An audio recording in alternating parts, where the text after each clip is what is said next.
नमस्कार दोस्तों, स्वागत है आप सबका एक और न्यू वीडियो में। तो कैसे हैं आप लोग? आप आई होप अच्छे होंगे, शानदार होंगे, जानदार होंगे, ज़बरदस्त होंगे। तो दोस्तों, आज ये हमारा पहला वीडियो साइंस का प्रीवियस ईयर क्वेश्चन का, जिसमें बहुत ही इंपॉर्टेंट क्वेश्चन को बताने वाले हैं। तो वीडियो पर पूरा बने रहें। चलिए स्टार्ट करते हैं आज के क्लास को।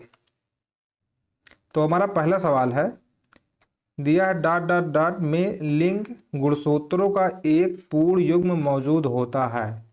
तो इसमें हमसे पूछ रहा है, जैसे देखिए यहाँ पे ऑप्शन क्या क्या हमारे पास है। दिया है मानव मादाओं में, सांपों में, स्टारफिश में और मानव नरों में।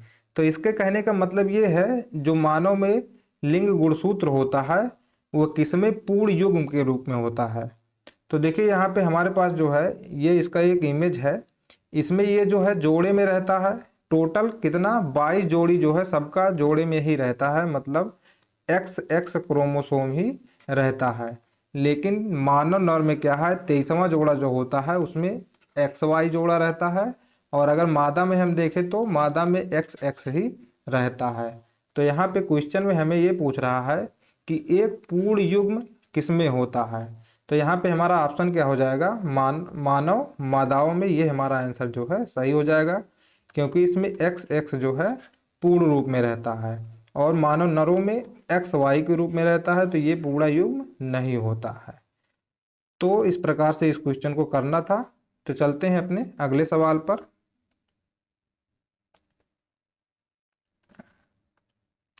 अब देखिए हमारा अगला सवाल जो है, इनमें से कौन सा अम्ल क्षार युग्म अमोनियम क्लोराइड लवण उत्पन्न करेगा। तो मेरे भाई देखिए, अमोनियम क्लोराइड लवण क्या होता है, NH4Cl। ठीक है। तो हमसे ये पूछ रहा है इनमें से कौन सी ऐसी इसमें मिलाएंगे तो ये हमको मिलेगा NH4Cl जो है। अब देखिए हमको क्या करना पड़ेगा इसमें। तो यहाँ पे इसका हम अब क्रिया यहाँ पे देखते हैं। पहले दिया है H2SO4 और NH4OH। तो देखिए यहाँ पे कहीं इसमें कहीं क्लोराइड है ही नहीं। तो जाहिर सी बात है हमको NH4Cl मिल ही नहीं सकता, क्योंकि इसमें क्लोराइड तो है ही नहीं कहीं पे। और सेम इस वाले में भी यही चीज़ है, HNO3 और NH4OH दिया है, तो इसमें भी क्लोराइड नहीं है। तो ये वाला भी आंसर सही नहीं हो सकता है। इसके बाद देखिए हमारा ये वाला है HCl NH4 को जब हम मिलाएंगे तो देखिए क्या बनेगा यहाँ पे, HCl प्लस NH4OH है। तो मेरे भाई जब इसको हम मिलाएंगे तो देखिए हमारे पास क्या मिल जाएगा, NH4Cl प्लस H2O। ठीक है, ये हमको मिलेगा उत्पाद के रूप में। तो हमसे पूछा है अमोनियम क्लोराइड लवण उत्पन्न करेगा, तो यहाँ पे हमारा ये अमोनियम क्लोराइड लवण मिल चुका है। तो कुल मिला के हमारा ऑप्शन नंबर सी जो है सही हो जाएगा। यहाँ पे HCl प्लस NH4OH जो है। ठीक। तो चलते हैं अगले सवाल पर। तो अब हमारा अगला सवाल जो है दिया है, निम्नांकित आकृति में मानव हृदय को दर्शाती है, जिसमें LA बायां आलिंद, LB बायां निलय, RA दायां आलिंद और RB जो दिया है दायां निलय। तो पूछ रहा है कपाट कहाँ स्थित है। तो अब देखिए यहाँ पे ये नंबरिंग दिया है। यहाँ पे जैसे 1 number, 2 number, 3 number, 4 number, 5 number और 6 नंबर, यहाँ पे ये सब नंबरिंग दे रखा है। इनमें से पूछ रहा है किस किस नंबर पे जो है कपाट स्थित होता है। अब देखिए यहाँ पे पहला ऑप्शन जो है 1 2 4 और 6, मतलब यहाँ पे यहाँ पे यहाँ पे ऐसे करके दिया है।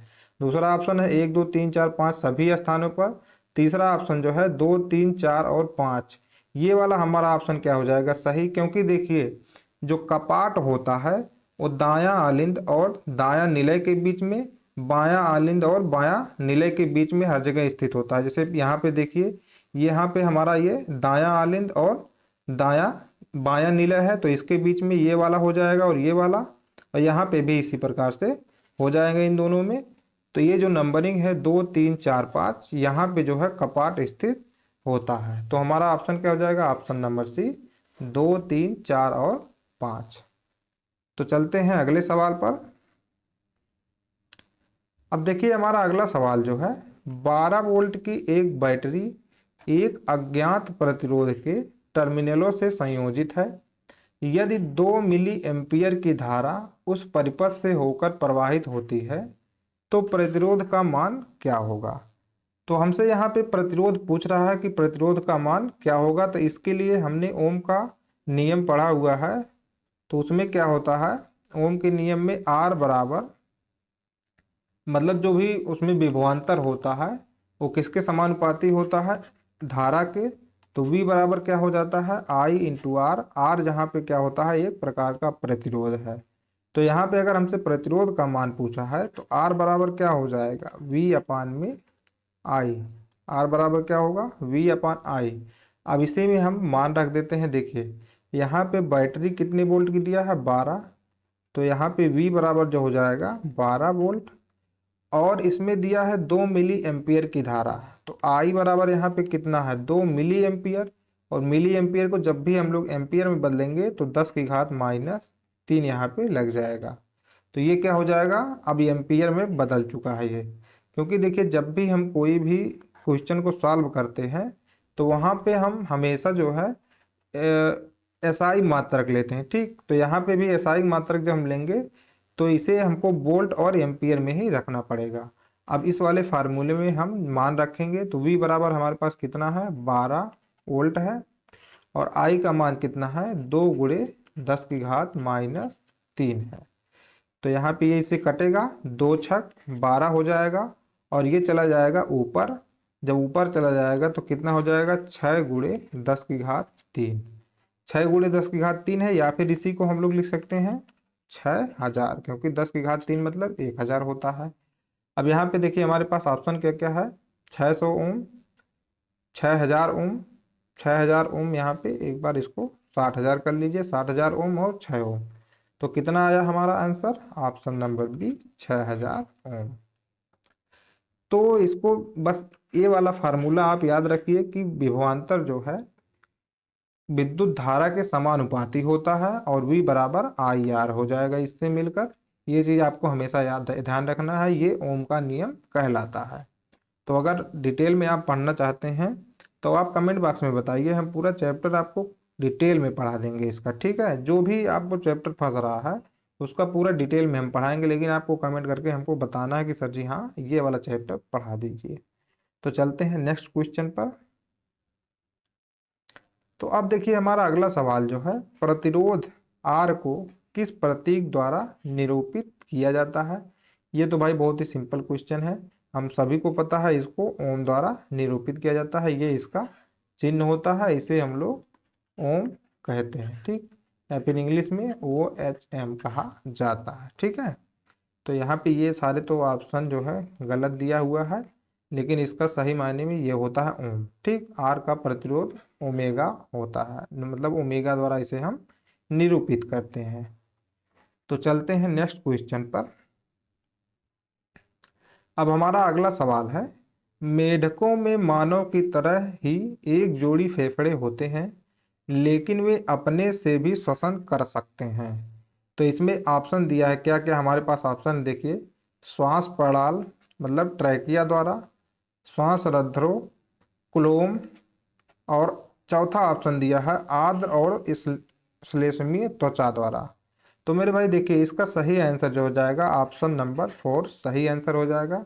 क्योंकि जो मेढक जो है वो फेफड़े द्वारा श्वसन करते हैं जब वो धरती के ऊपर रहते हैं, लेकिन आप लोगों ने देखा होगा बरसात का मौसम जैसे ही आता है पीले पीले मेढक जो है निकलकर टर टर की आवाज करने लगते हैं। आखिर वो मेढक रहते कहाँ हैं, वे रहते हैं धरती के अंदर चले जाते हैं वो। ठीक है, जब बारिश होती है तब बाहर निकलते हैं। तो यहाँ पे देखिए जब वो धरती के अंदर रहते हैं तो किसके द्वारा करते हैं श्वसन, अपनी त्वचा द्वारा करते हैं। यहाँ पे देखिए नेक्स्ट इमेज में हम यही चीज यहाँ पे मतलब एनसीईआरटी की बुक में भी लिखा गया है, तो इसको आप लोग बढ़िया से पढ़ लीजिएगा। ठीक, तो चलते हैं नेक्स्ट क्वेश्चन पर। अब देखिए हमारा अगला सवाल जो है, न्यूलैंड के अष्टक सिद्धांत के अनुसार प्रत्येक तत्व के गुणधर्म पहले तत्व के गुणधर्मों के समान होते हैं। तो यहाँ पे ऑप्शन दिया है 6वें, 8वें, चौथे और 7वें। तो अगर आपने पढ़ा है न्यूलैंड का अष्टक नियम कभी भी पढ़ा है तो उसमें क्या होता है, न्यूलैंड के अनुसार प्रत्येक तत्व के गुणधर्म अपने पहले तत्व के आठवें तत्व के गुणधर्म के समान होते हैं। मतलब जैसे मान लीजिए यहाँ पे जो है पहला तत्व यहाँ है और यहाँ पे अगर कोई आठवां तत्व है तो इसका गुणधर्म जो है इससे मैच करेगा। इसके बाद यहाँ पे देखिए दूसरा है और फिर यहाँ पे नौवां रहेगा तो ये इससे मैच करेगा। ठीक है, ये इससे मैच करेगा, प्रत्येक आठवें तत्व से मैच करता है। तो न्यूलैंड का अष्टक नियम यही है। अष्टक मतलब आठवां जो सिद्धांत, मतलब अष्टक मतलब आठ ही होता है। तो आप लोग इजीली समझ सकते हैं कि प्रत्येक तत्व जो है अपने से आठवें तत्व के गुणधर्म के समानता दिखाता है। तो यहाँ पे हमारा जो ऑप्शन हो जाएगा ऑप्शन नंबर बी, आठ में से। ठीक, न्यूलैंड का अष्टक नियम आप याद रखिए, आठवां नियम। और इसे हम लोग जो हिंदी में सारे गामा पाधानी होता है, सारे गामा पा धी ना, ये आठ जो स्वर होते हैं इससे भी इसकी समानता दिखाई जाती है। ठीक है, तो चलते हैं अपने नेक्स्ट क्वेश्चन पर। अब देखिए हमारा अगला सवाल है, एक वस्तु को 15 सेंटीमीटर फोकस दूरी वाले अवतल लेंस के सामने रखा जाता है और उसका प्रतिबिंब 7.5 सेंटीमीटर की दूरी पर बनता है। लेंस का आवर्धन ज्ञात कीजिए। यहाँ पे इसको ज्ञात कीजिए कर लीजिए, ज्ञात कीजिए। तो अब देखिए अवतल लेंस क्या होता है, कैसे होता है। अवतल लेंस इस तरीके से बनता है, यहाँ पे देखिए ऐसे बनता है अवतल लेंस। ठीक, अब अवतल लेंस में क्या होता है, यहाँ पे एक फोकस दूरी होता है। जब भी कोई किरण जो है मतलब समांतर आती है इसके, तो यहाँ से ऐसे जाते हुए केवल वो प्रतीत होता है। ठीक है, यहाँ से ऐसे जाते हुए प्रतीत होता है, लेकिन वास्तव में वो कहाँ लौट कर आता है, ऐसे पीछे की तरफ फोकस दूरी पर। जब भी इसका इमेज बनेगा तो जिधर कोई ऑब्जेक्ट रखा रहता है उसी तरफ जो है इसका इमेज भी बनता है। अगर यहाँ से देखिए कोई किरण आएगी तो ये इधर जाएगी नहीं मुड़कर, ये केवल इधर जाते हुए प्रतीत होगी, वास्तव में कहाँ जाके मिलेगी, यहाँ पे। ठीक है, तो अब देखिए इसमें दिया है अवतल लेंस के सामने रखा है कितना, 15 सेंटीमीटर फोकस दूरी वाले। तो कुल मिलाकर एफ हमें यहाँ पे दे रखा है क्या, 15 सेंटीमीटर। ठीक, यह बराबर 15 सेंटीमीटर दिया है।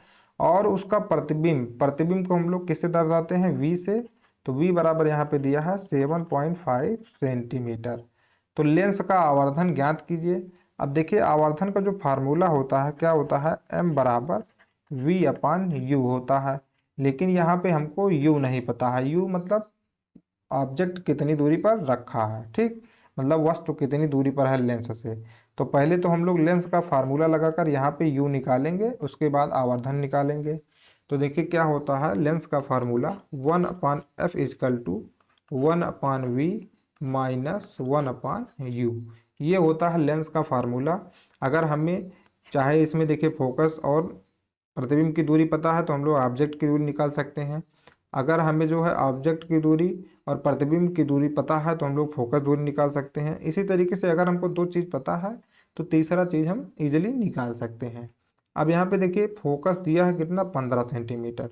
तो यहाँ पे हम रखेंगे 1/-15। अब बहुत से लोग पूछेंगे माइनस क्यों रखा गया है, क्योंकि देखिए दूरी, जब भी हम कोई भी लेंस हो कोई भी दर्पण हो, दूरी लेने का नियम ये होता है, जब भी हम भी कोई चीज़ किसी चीज़ की दूरी लेंगे, जो अगर लेंस के इधर दाईं तरफ होगा उसे हम पॉजिटिव, अगर लेंस के बाईं तरफ होगा तो हम लोग क्या लेंगे, निगेटिव।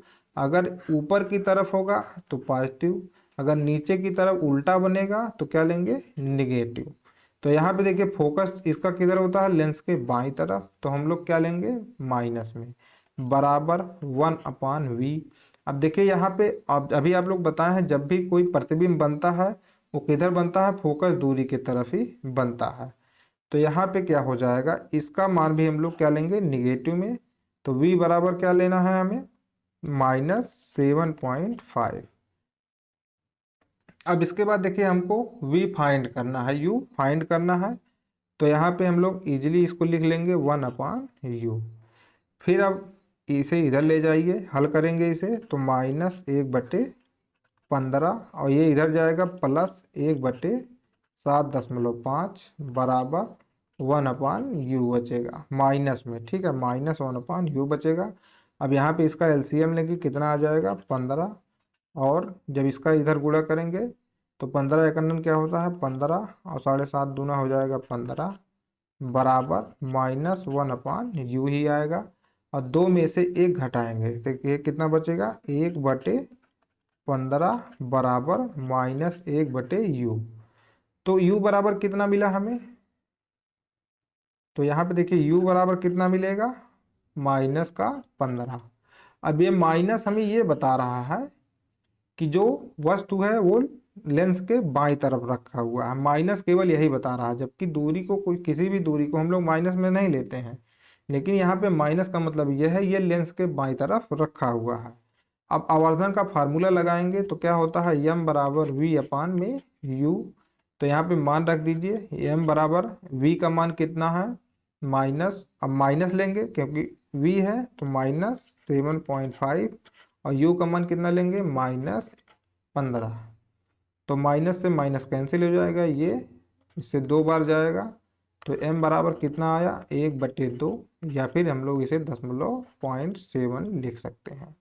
अब देखिए आवर्धन का कोई भी मात्रक नहीं होता, क्यों नहीं होता, क्योंकि ये दोनों डिस्टेंस ही है, डिस्टेंस अपॉन डिस्टेंस कट जाएगा तो इसका कोई मात्रक नहीं होता है। तो यहाँ पे देखिए हमारा आंसर कितना आ जाएगा, ऑप्शन नंबर सी 0.5। ठीक है, ये हो जाएगा सीधा सीधा आवर्धन, इसका कोई मात्रक नहीं होता है। तो आई होप आप लोग को ये क्वेश्चन समझ में आया होगा डिटेल में। तो अगर आपको ये चैप्टर पढ़ने में दिक्कत मेरे भाई तो आप लोग कमेंट में बताइए हमको कि सर ये चैप्टर हमें पढ़ा दीजिए, हम आपको पूरा डिटेल में पढ़ाएंगे, वो भी फ्री ऑफ कास्ट, आपका 1 भी रुपया नहीं लगेगा। ठीक, तो चलते हैं नेक्स्ट क्वेश्चन पर। अब देखिए हमारा अगला सवाल जो है, दाएं हाथ के अंगूठे के नियम अनुसार धारा की दिशा को निरूपित करता है। तो आपने अगर चुंबक पढ़ा होगा तो उसमें दाएं हाथ का अंगूठे का नियम आप लोगों ने हो सकता है पढ़ा हो, तो उसमें दाएं हाथ के अंगूठे का नियम जब बताते हैं हम लोग तो उसमें बताते हैं कि जब भी हम लोग अपने ऐसे मुट्ठी को बंद करते हैं तो जो अंगूठा है वो किसे बताता है धारा की दिशा को। तो इसमें पूछ रहा है धारा की दिशा को कौन निरूपित करता है, अंगूठा। ठीक है, अंगूठा धारा की दिशा को निरूपित करता है, और ये चारों उंगलियां जो होती हैं वो किसे निरूपित करती हैं, हमारे इसको क्या कहते हैं चुंबकीय क्षेत्र को। तो इस इमेज में चलिए हम समझते हैं। देखिए यहाँ पे इमेज है, इस तरीके से आप लोग अपने दाहिने हाथ को ऐसे मोड़ेंगे तो जो अंगूठा है वो किसे दिखाएगा धारा की दिशा को। ठीक है, जो अंगूठा किसे दिखा रहा है धारा की दिशा, और यहाँ पे ये चारों उंगलियां जो हमारे पास है ये किसकी दिशा दिखाती हैं चुंबकीय क्षेत्र की दिशा। ठीक है, यहाँ पे देखिए लिखा हुआ डायरेक्शन ऑफ मैग्नेटिक फील्ड। तो इस चीज़ को हमेशा आप ध्यान रखिए, राइट हैंड थंब रूल इसे बोलते हैं इंग्लिश में। इसका मतलब क्या होता है, जो अंगूठा होता है धारा की दिशा, और जो चारों उंगलियां होती हैं चुंबकीय क्षेत्र की दिशा को दिखाती हैं। या फिर ऐसे ही नियम पे एक मैक्सवेल का स्क्रू वाला नियम होता है, जब भी आप किसी स्क्रू को ऐसे घुमाएंगे, ठीक है, तो जो स्क्रू की नोक होती है वो धारा की दिशा को बताता है, और जिस दिशा में आप लोग स्क्रू को घुमाते हैं वो चुंबकीय क्षेत्र की दिशा को बताता है। ठीक, तो ये पेंच वाला नियम होता है। तो कुल मिला के यहाँ पे हमारे क्वेश्चन में क्या था, हमसे क्या पूछ रहा है क्वेश्चन में, तो क्वेश्चन में हमसे पूछ रहा है कि दाएं हाथ के अंगूठे के नियम के अनुसार धारा की दिशा को निरूपित करता है, तो हम लोग कहेंगे अंगूठा। अगर हमसे पूछा होता दाएं हाथ के अंगूठे के नियम अनुसार चारों उंगलियां किसकी दिशा को निरूपित करती हैं, मतलब जो है चुंबकीय क्षेत्र को कौन निरूपित करता है, तो हम लोग कहते थे चारों उंगलियां जो है। ठीक, अब चलते हैं अपने अगले सवाल पर। तो देखिए हमारा अगला सवाल जो है, गोलीय दर्पण के वक्रता केंद्र के संबंध में निम्न में से कौन सा सत्य है। ठीक, तो अब देखिए यहाँ पे हमारे पास ऑप्शन क्या क्या है, तो हमें S1 मतलब जो भी दिया है ऑप्शन जो है ये कथन है। ठीक है, एक प्रकार का समझ लिए कथन है। तो गोलीय दर्पण का वक्रता केंद्र C उस गोले का केंद्र होता है दर्पण जिसका कटा हुआ भाग होता है। तो ये तो बिल्कुल सही हो जाएगा, क्योंकि देखिए कोई भी गोलीय दर्पण, मान लीजिए यहाँ पे हम एक गोलीय दर्पण बना दिए, यहाँ पे थोड़ा और बढ़िया से बनाते हैं। अब देखिए यहाँ पे हमने एक गोलीय दर्पण मान लीजिए ऐसे ही बना दिया है, और ये हो गया। अब यहाँ पे इसका क्या होता है वक्रता केंद्र हो जाएगा, और यहाँ पे इसकी फोकस दूरी। तो ये जिस गोले का एक कटा हुआ भाग होता है उसका केंद्र जो है क्या कहलाता है, वक्रता केंद्र। क्योंकि देखिए ये गोले का कटा हुआ भाग है, जबकि दर्पण जो इतना ही होता है, तो लेकिन केंद्र इसका कहाँ होता है, यहाँ पे, तो क्या कहलाता है, वक्रता केंद्र। तो पहले कथन में वही दिया है, गोलीय दर्पण का वक्रता केंद्र उस गोले का केंद्र होता है, दर्पण जिसका कटा हुआ भाग होता है। ये बिल्कुल सही है। अगला दिया है, गोलीय दर्पण का द्वारक डी उस गोले का व्यास होता है, दर्पण जिसका कटा हुआ भाग होता है। ये भी बिल्कुल सही चीज है। अब अगला दिया है, मुख्य फोकस गोलीय दर्पण के ध्रुव पी, पी कहाँ होता है ध्रुव इसका, यहाँ पे होता है, और वक्रता केंद्र सी के ठीक मध्य स्थित होता है। तो ये चीज भी बिल्कुल सही है, क्योंकि फोकस दूरी हमेशा ध्रुव और वक्रता केंद्र के बीच में ही स्थित होता है। तो यहाँ पे तीनों जो है सही हो जाएगा, मतलब ये ऑप्शन नंबर बी। ठीक है, ऑप्शन नंबर बी यहाँ पे सही हो जाएगा। जो तीनों कथन दिया है बिल्कुल सही दिया है। ठीक, तो चलते हैं नेक्स्ट क्वेश्चन पर। अब देखिए हमारा अगला सवाल है, धातुओं के मामले में आदर्श निपटान विधि कौन सी है। तो यहाँ पे हमारे पास ऑप्शन दिया है, ये पुनर्चक्रण, पुनः उपयोग, कंपोस्ट बनाना और भस्मीकरण। ठीक, ये हमारे पास 4 ऑप्शन दिया है। तो हमसे पूछ रहा है कि किसी भी धातुओं के मामले में आदर्श निपटान जिससे कोई नुकसान ना हो कि कौन सी विधि होगी। तो यहाँ पे इसका आंसर जो हो जाएगा क्या, पुनर्चक्रण।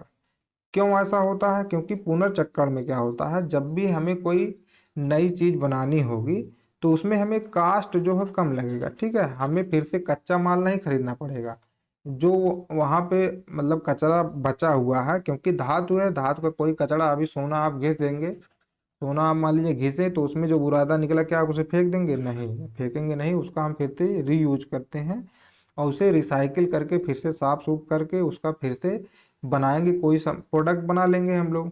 तो वहां पे क्या किया जाता है, रिसाइकिल किया जाता है, फिर से उसी का बना लिया जाता है। तो इसमें इसमें क्या है, हमें कच्चा माल जो है रॉ मटेरियल नहीं खरीदना पड़ता है ज़्यादा।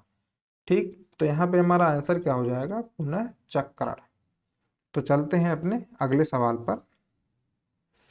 अब देखिए हमारा अगला सवाल जो है, कार्बन की संयोजकता क्या होती है। तो मेरे भाई देखिए, कार्बन जो होता है इसमें 6 परमाणु होते हैं। ठीक है, तो इसके पहले कोष में जो है 2 इलेक्ट्रॉन, और इसके दूसरे कोष में कितना होता है, 4 इलेक्ट्रॉन होते हैं। यहाँ पे 6 इलेक्ट्रॉन होते हैं। ठीक है, और पहले कोष में 2 भरेंगे, उसके बाद दूसरे कोष में 4 भरते हैं। तो इसके बाहरी कोष में कितने इलेक्ट्रॉन हुए, 4। तो इसकी संयोजकता कितनी हो जाएगी, 4 हो जाएगी। इसीलिए कार्बन को जो है ये सहसंयोजकता बनाता है, मतलब कोई भी कार्बन होता है ये हमेशा क्या बनाता है, सहसंयोजी बंध बनाता है अपने द्वारा, ताकि इसके जो मतलब कोई भी तत्व होता है, अगर उसके बाहरी कोष में इलेक्ट्रॉन कम है तो इलेक्ट्रॉन लेने की कोशिश करेगा, अगर इलेक्ट्रॉन ज़्यादा है, कितने इलेक्ट्रॉन से, 8 इलेक्ट्रॉन से। ठीक है, 8 इलेक्ट्रॉन से जो है अगर ज़्यादा है तो देने की कोशिश करेगा, अगर कम है तो लेने की कोशिश करेगा। लेकिन कार्बन में क्या होता है, 4 इलेक्ट्रॉन कम है, या फिर आप कह लीजिए 4 ज़्यादा है। ठीक, तो अगर 4 ज़्यादा है तो ये देने की कोशिश करता है, और 4 कम है तो लेने की कोशिश करता है। इसीलिए क्या बनाता है, सहसंयोजी बंध भी बनाता है। तो चलते हैं अपने अगले सवाल पर। अब देखिए हमारा अगला सवाल जो है, निम्नलिखित में से कौन सा कथन सही है। तो यहाँ पे हमें 3 कथन दे रखा है, हमें ये बताना है कौन सा कथन सही है। अब हमारे पास देखिए पहला कथन क्या है, तत्वों के भौतिक और रासायनिक गुणों की तुलना करने के लिए वर्गीकरण आवश्यक है। बिल्कुल सही बात है, क्योंकि कोई भी तत्व है अगर हमें तुलना करना है उनका भौतिक गुण रासायनिक गुण, तो इसीलिए आवर्त सारणी बनाई गई है, क्योंकि उसका वर्गीकरण भाई बहुत जरूरी हो जाता है, नहीं तो हमें पता कैसे चलेगा कि कौन अधातु है कौन धातु है, हम बार बार खोजने तो जाएंगे नहीं कहीं। इसीलिए आवर्त सारणी जो बना है उसमें धातुओं को, अधातुओं को, उपधातुओं को अलग अलग रखा गया है उनके रासायनिक और भौतिक गुणधर्मों के आधार पर। अब देखिए दूसरा हमारे पास कथन क्या है, एक ही प्रकार के तत्वों को एक ही समूह में व्यवस्थित करने के लिए वर्गीकरण आवश्यक है। जी हाँ बिल्कुल, क्योंकि अगर हम क्या करेंगे, मतलब अगर एक ही, जैसे यहाँ पे रखना है हमको, यहाँ पे श्रेणी हम बना दिए, यहाँ पे हमको रखना है, तो इधर हम क्या रखेंगे, धातु रख देंगे। अगर यहाँ पे धातु और अधातु रख देंगे तो हमें ढूंढने में दिक्कत होगी, हमें पहचानने में भी दिक्कत होगी। इसीलिए क्या करते हैं, एक ही प्रकार के तत्वों को हम लोग एक ही समूह में व्यवस्थित कर देते हैं, और किसके द्वारा, वर्गीकरण के द्वारा। तो इसीलिए ये चीज भी आवश्यक है। अब तीसरा दिया है, विभिन्न प्रकार के तत्वों को एक ही समूह में व्यवस्थित करने के लिए वर्गीकरण आवश्यक है। तो ये गलत है, क्योंकि विभिन्न प्रकार के तत्वों को हम एक समूह में क्यों रखेंगे, इसके लिए वर्गीकरण करने की क्या जरूरत है। तो यहाँ पे जो है देखिए, तीसरा वाला कथन जो गलत, और ए और बी जो है सही हो जाएगा। तो हमारा ऑप्शन नंबर बी जो है, केवल ए और बी सही है। ठीक है, तो ये क्वेश्चन जो है आवर्त सारणी का क्वेश्चन है। जब आप एनसीईआरटी की बुक पढ़ेंगे तो इसमें आपको ये मिल जाएगा। तो चलते हैं नेक्स्ट क्वेश्चन पर।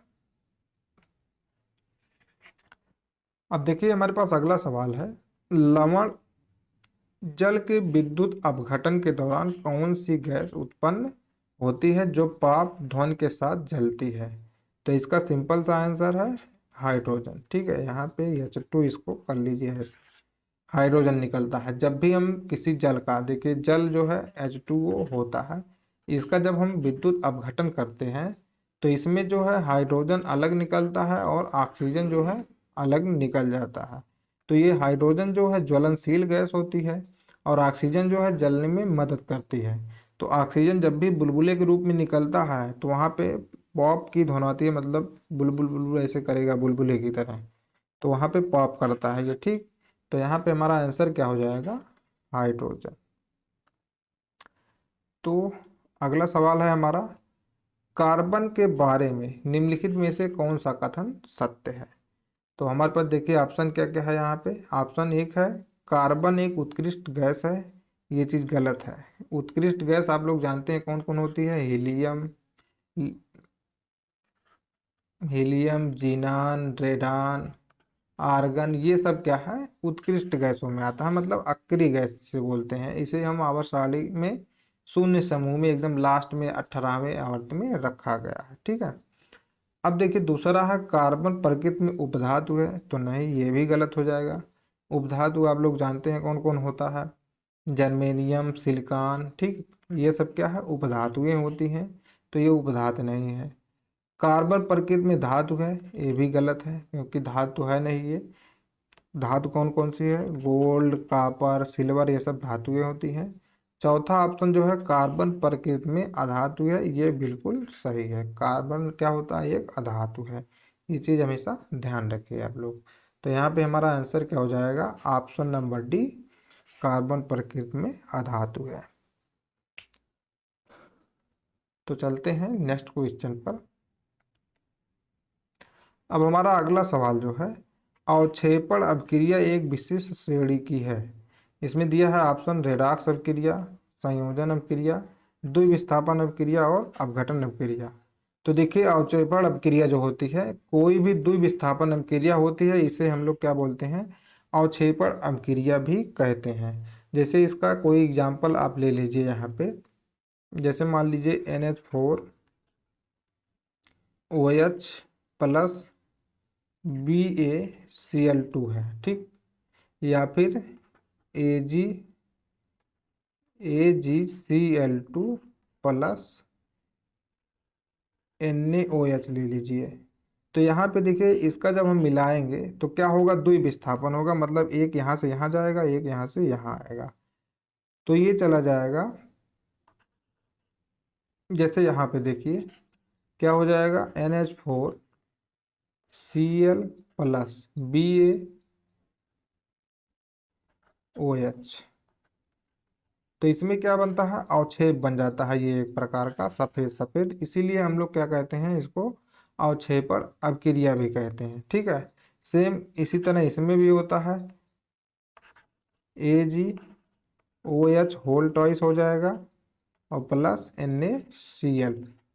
तो यहाँ पे भी सफेद अवक्षेप बनता है, इसीलिए हम लोग द्विविस्थापन अभिक्रिया को क्या कहते हैं, अवक्षेपण अभिक्रिया भी कहते हैं। ये चीज़ आप लोग याद रखिए। ठीक है, डायरेक्ट याद रखिए इसको, ये सब ज़्यादा रखने की जरूरत नहीं है। केवल ये याद रखिए कि अवक्षेपण अभिक्रिया जो है, द्विविस्थापन अभिक्रिया जो है अवक्षेपण अभिक्रिया कहलाती है।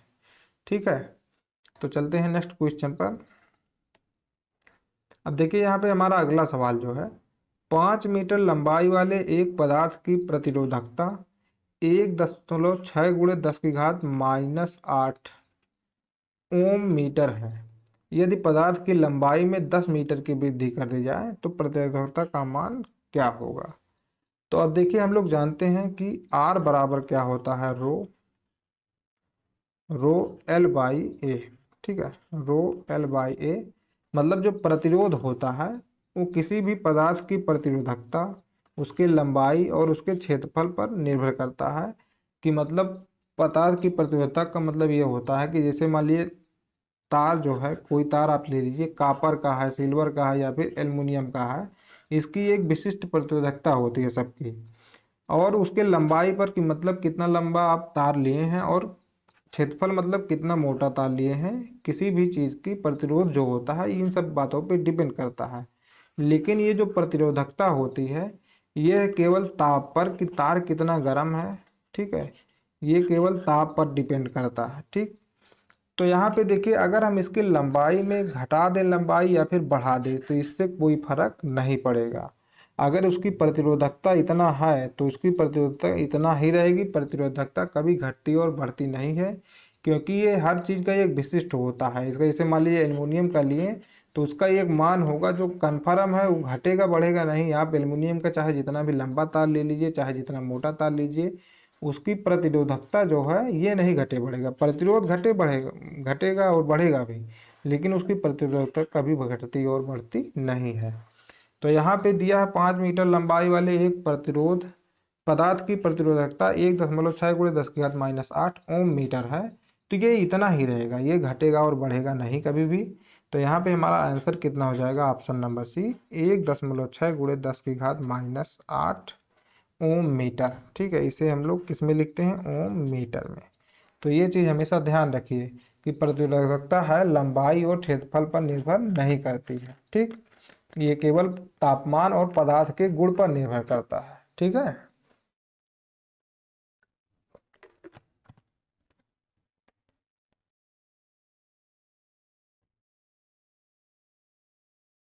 तो अब देखिए हमारा अगला सवाल है, चुंबकीय क्षेत्र के अंदर स्थित धारावाही चालक पर बल की दिशा ज्ञात करने के लिए प्रयुक्त फ्लेमिंग के बाएं हाथ के नियम अनुसार मध्यमा और तर्जनी अंगुलियां और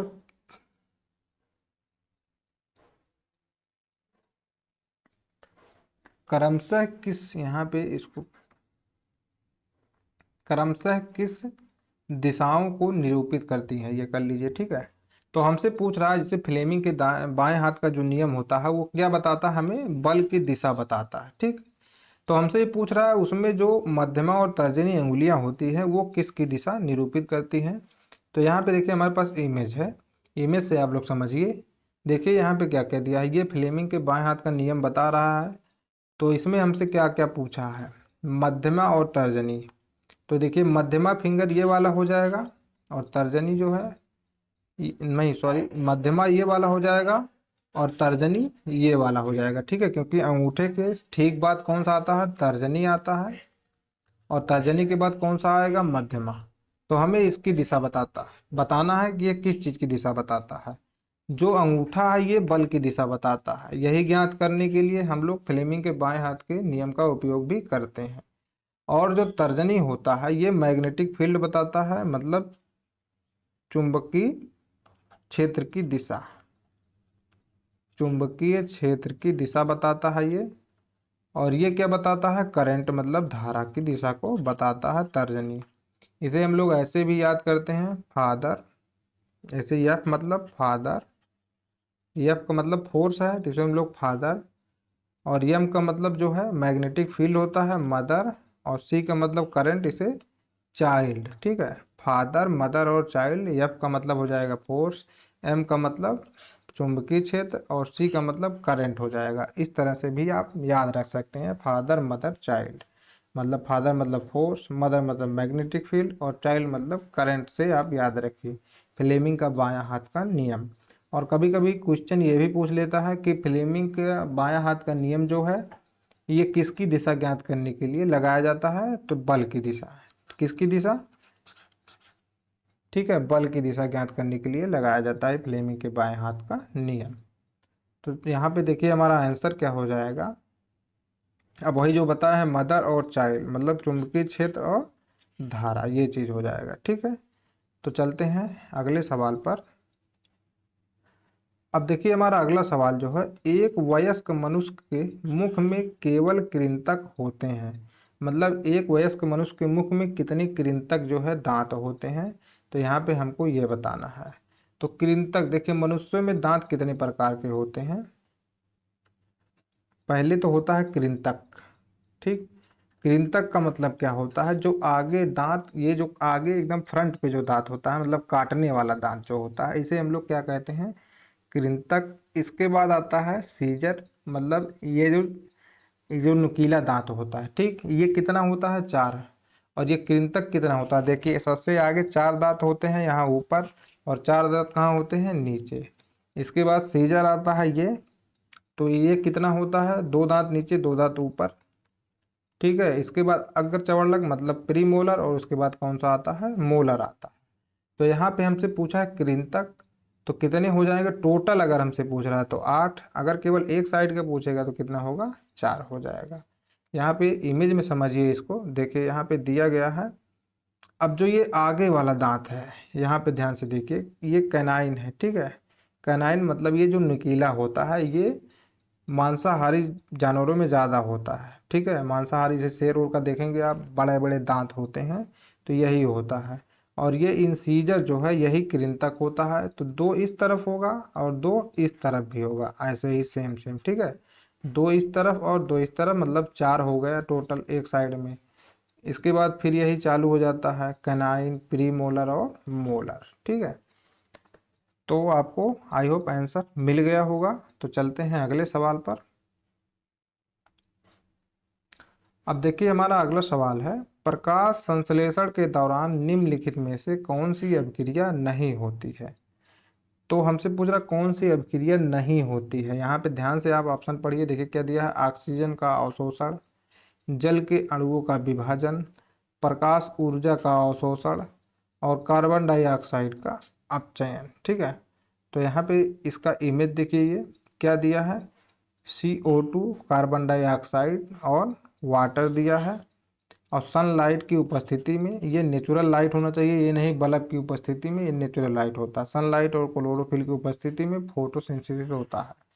तो इसमें देखिए जो कार्बन डाइऑक्साइड का अपचयन भी हो रहा है, जो कि यहाँ ऑप्शन में देखिए क्या क्या दे रखा है, ऑक्सीजन का अवशोषण होता है, नहीं। ठीक है, नहीं होता है, क्यों, क्योंकि ये कार्बन डाइऑक्साइड का अपचयन होता है और जल का अणुओं का विभाजन होता है, इसके बाद ग्लूकोज मिल बनता है, और ऑक्सीजन जो है ये बाई प्रोडक्ट के रूप में मिलता है यहाँ पे। तो यहाँ पे ऑक्सीजन का अवशोषण होता है, नहीं, बिल्कुल नहीं होता है। इसके बाद जल के अणुओं का विभाजन होता है, आप कहेंगे हाँ होता है। प्रकाश ऊर्जा का अवशोषण, तो देखिए प्रकाश ऊर्जा लगती है इसे होने में, तो प्रकाश ऊर्जा का अवशोषण भी होता है। और कार्बन डाइऑक्साइड का अपचयन होता है, ये तो हम पहले ही बता चुके हैं। तो आप लोग ये जो है अभिक्रिया बिल्कुल इसको ध्यान में रखिए, कॉपी में नोट कर लीजिए। कार्बन डाइऑक्साइड और वाटर मिलकर क्या बनाता है, ग्लूकोज, और बाई प्रोडक्ट के रूप में क्या निकलता है, ऑक्सीजन। तो चलते हैं नेक्स्ट क्वेश्चन पर। अब देखिए हमारा अगला सवाल जो है, एक उत्तल दर्पण के द्वारा निर्मित प्रतिबिंब से संबंधित आंकड़े नीचे दिए गए हैं। वस्तु की दूरी 30 सेंटीमीटर, वस्तु का आकार 10 सेंटीमीटर, प्रतिबिंब का आकार 2.5 सेंटीमीटर, और इस दर्पण की फोकस दूरी क्या होगी, तो हमें ये बताना है। तो देखिए सबसे पहले तो इसमें क्या क्या दे रखा है, हमें दे रखा है वस्तु की दूरी, जिसे हम लोग U से डिनोट करते हैं, कितना दिया है, 30 सेंटीमीटर। ठीक है, वस्तु का आकार दिया है, मतलब हाइट कह लीजिए आप।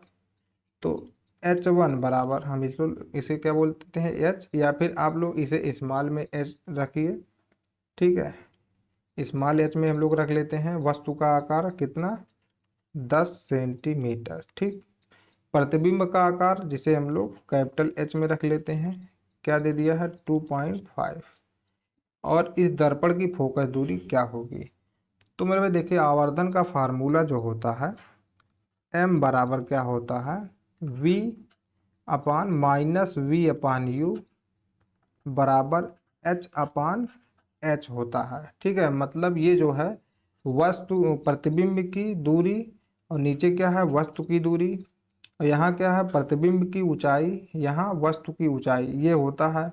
तो यहाँ पे आवर्धन तो नहीं दिया है, लेकिन इसमें इन चारों को लेकर हम लोग ज्ञात कर सकते हैं क्या, v। ठीक है, जब हम लोग v फाइंड कर लेंगे, नहीं यहाँ पे देखिए हाँ u दिया है, तो हम लोग v फाइंड कर लेंगे, तो दर्पण का जो फार्मूला होता है 1/f बराबर 1/v प्लस 1/u, इसमें रखकर हम लोग फोकस दूरी आराम से ज्ञात कर सकते हैं। तो यहाँ से चलिए निकालते हैं। देखिए -v की जगह क्या रखेंगे, ये तो हमको पता ही नहीं है, और u की जगह क्या रखेंगे 30 सेंटीमीटर, और माइनस में ये भी रखा जाएगा। क्यों, क्योंकि वस्तु हमेशा जो है दर्पण हो या लेंस हमेशा बाईं तरफ रखा जाता है। ठीक, बराबर h जो हाइट है, हाइट यहाँ पे कितना दिया है 2.5, और स्मॉल h कितना हम बताए हैं 10 सेंटीमीटर। ठीक, ये 10 या 30 हो जाएगा, और माइनस से माइनस कट जाएगा, और v बराबर कितना आ जाएगा 2.5 से गुणा करेंगे तो कितना आएगा 7.5 आ जाएगा सेंटीमीटर। तो हमें अब v का मान पता चल चुका है। तो अब हम क्या करेंगे, इस फार्मूले में रखकर, इस वाले फार्मूले में रखकर हम लोग f का मान ज्ञात कर लेते हैं। तो अब यहाँ पे क्या हो जाएगा 1/f बराबर 1/v, v की जगह 7.5, और प्लस, तो प्लस नहीं हम लोग माइनस लिखेंगे। क्यों, क्योंकि u का मान जो है निगेटिव रखा जाता है हमेशा, चाहे जब रखेंगे। तो u बराबर कितना हो जाएगा 1/30। तो देखिए अब इसका एलसीएम कितना आएगा 30 ही आएगा, और यहाँ पे कितना हो जाएगा 7.5 चौका कितना हो जाएगा 30, तो 4 माइनस 1 हो जाएगा। अब इसे और सॉल्व करेंगे तो 3/30 बराबर 1/10 आ गया। तो 1/f बराबर 1/10, तो f बराबर कितना आ जाएगा 10 सेंटीमीटर। तो हमसे यही पूछा है कुल मिला के फोकस दूरी ही, तो फोकस दूरी यहाँ पे कितना आ जाएगा 10 सेंटीमीटर। ठीक है, तो इसी तरीके से आपको फाइंड करना है। ये फार्मूला दोनों आप याद कर लीजिए। m बराबर क्या होता है दर्पण के लिए, m बराबर ये बताएं। ठीक है, दर्पण के लिए है, लेंस के लिए केवल v/u होता है, लेकिन दर्पण के लिए -v/u होता है। और ये चीज़ है दोनों में सेम ही रहता है, h/h दोनों में सेम ही रहता है। ठीक, तो इसमें हम कुछ भी निकाल सकते हैं इस फार्मूले से। और दर्पण फार्मूला ये होता है, लेंस वाला रहता तो यहीं पे माइनस लग जाता है, बस इतना ही होता है। तो चलते हैं अगले सवाल पर। तो अब देखिए हमारा अगला सवाल जो है, निम्नलिखित धातुओं को उनकी अभिक्रियाशीलता के अनुसार सही क्रम में व्यवस्थित कीजिए। तो यहाँ कुछ धातुएं दी हैं, इनकी अभिक्रियाशीलता बताना है हमको। तो यहाँ पे देखिए आपको एक ट्रिक बताते हैं कैसे अभिक्रियाशीलता का हम लोग क्रम याद करते हैं। तो क्या होता है, काशीनाथ का माली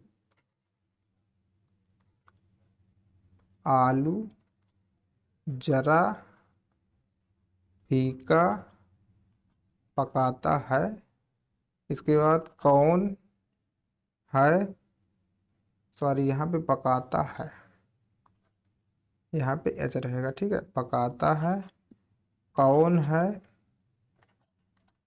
आगे आए, आगे का मतलब ए जी, आए का मतलब हो जाएगा ए यू, ये इसके बाद है। ठीक, तो क्या हो गया काशीनाथ का माली, माली देखिए यहाँ पे ML क्यों लिख दिया गया है,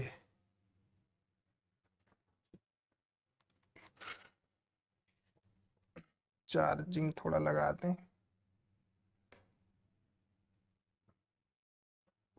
हाँ तो देखिए यहाँ पे ये नहीं रहेगा,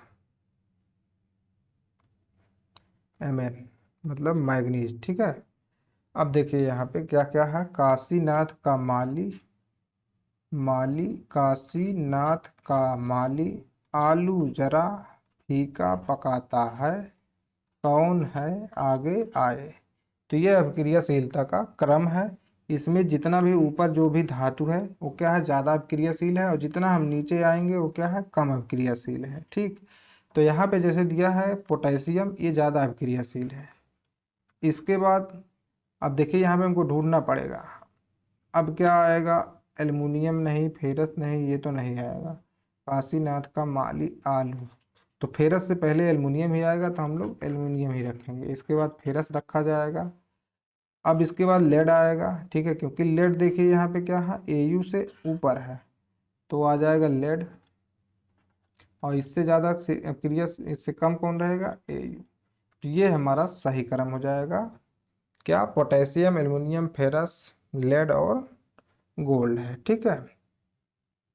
तो हमारा आंसर क्या हो जाएगा, देख लीजिए यहाँ पे, पोटेशियम, एल्युमिनियम, फेरस, ये नहीं होगा, पोटेशियम, एल्युमिनियम, फेरस, लेड और गोल्ड। ऑप्शन नंबर बी ये वाला सही हो जाएगा। तो ये चीज़ आप लोग भी ध्यान रखिए। क्या, काशीनाथ का माली आलू जरा फीका पकाता है, कौन है आगे आए। इस तरह से आप इसको अब क्रियाशीलता का जो है श्रेणी याद कर सकते हैं। बहुत ही इंपॉर्टेंट चीज़ है ये, एग्जाम में कई बार पूछ भी चुका है।